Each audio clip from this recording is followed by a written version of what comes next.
Alright, so here's the demo. What we've got here is your finished copy. So I've got my 3 colors. I didn't paint this one. I did it with marker just for the demonstration. But for you guys, you'll all have your 3 colors that are painted in different spaces. Alright?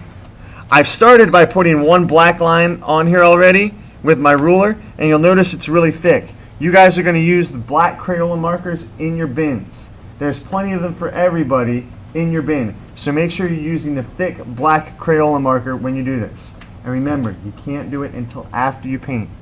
You're going to go along all of the pencil lines that you have. You can see my pencil line here. Line up the ruler so there's a little bit of space between your ruler and the line. I'll zoom in so you can see a little bit better. See how I left a little bit of space? It doesn't need to be right against the line. And then you're going to turn the marker on its side so the whole flat edge of the marker is touching that edge. You'll hold down your ruler and you'll go along the line. Alright? You'll work your way across, doing all the lines in one direction.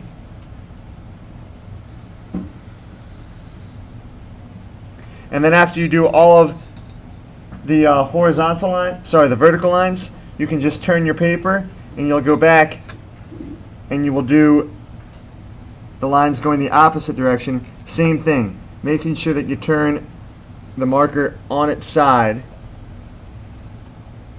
for all of your lines. Now you cannot do this process until all of your paints are dry. If you do it while they're still wet, 2 things are going to happen.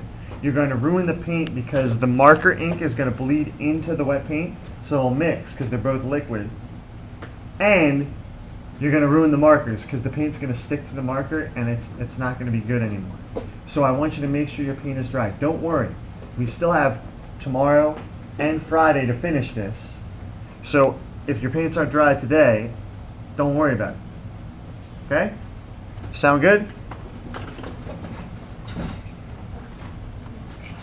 Fantastic.